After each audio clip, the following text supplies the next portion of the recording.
सत साहिब। आज हम गरीबा के बाजरे के उजड़े खेत को हरा भरा करने की कहानी सुनाते हैं। ये सन 1726 ईस्वी की है। श्री बलराम सिंह जी ने गरीबा को 9 वर्ष की आयु में ही गायें चराने के लिए खेतों में भेजना शुरू कर दिया था। गरीबा के साथ गांव के कुछ अन्य बच्चे भी अपने अपने पशु लेकर के जाया करते थे। सभी बच्चे इकट्ठे होकर खेलते भी रहते थे। एक दिन गरीबा का ध्यान खेलने में लगा हुआ था, तभी उनकी गाय एक किसान के लहलाते हुए बाजरे के खेत में घुस गई और बाजरे की सारी फसल को नष्ट कर दिया, चट कर दिया। मुंह से भी खाया सो खाया, बाकी की फसल उनके पैरों से दबकर तहस नहस हो गई। तभी गरीबा का ध्यान खेल से हट करके गायों पर गया तो उसने दौड़कर अपनी गायों को खेत से बाहर निकाल दिया, लेकिन गायों के खेत से बाहर निकालने में बहुत देर हो चुकी थी। खेत की सारी फसल चौपट हो गई थी। सायंकाल होने से पूर्व खेत का मालिक किसान वहां पर आया और बाजरे की उजड़ी हुई फसल को देखकर बहुत ही दुखी हुआ। उसने बालकों से पूछा कि उसके खेत को किसके पशुओं ने उजाड़ा है। इस पर सभी बालकों ने एक ही आवाज में गरीबा का नाम ले दिया। खेत उजाड़ने का वाले का नाम सुन करके जानने के बाद कि खेत किसने उजाड़ा है, किसान के गुस्से का कोई भी ठिकाना नहीं रहा।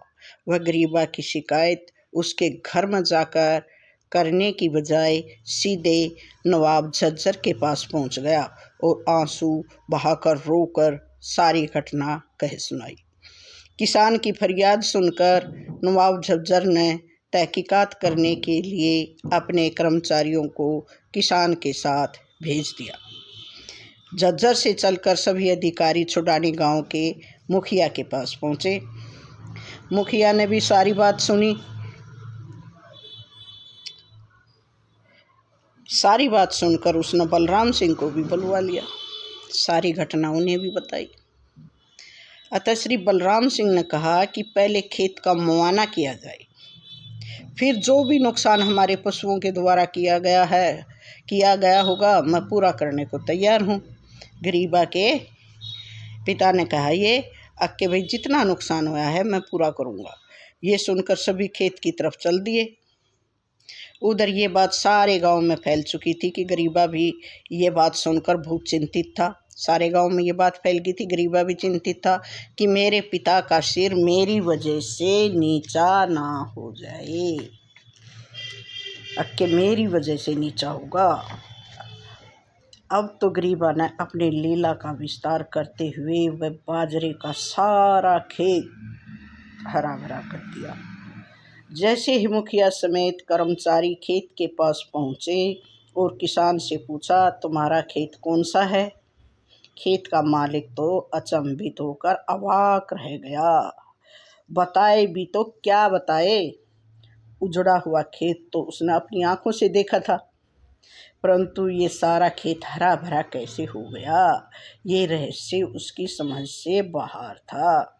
इसलिए वह खामोश था। अधिकारियों ने सख्त लहजे में उससे पुनः पूछा, कौन सा है तुम्हारा खेत?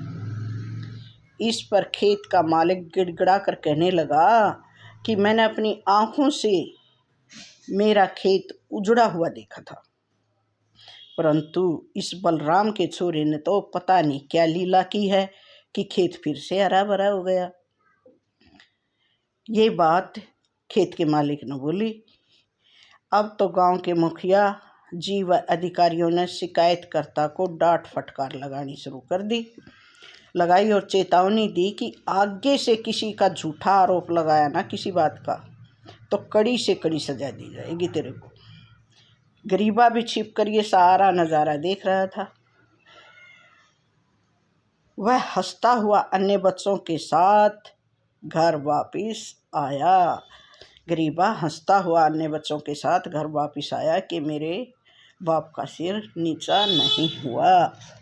उजड़े हुए खेत को फिर से हरा भरा करके अपने बाप का सिर नीचा होने से बचाया गरीबा ने। ये लीला दिखाई थी।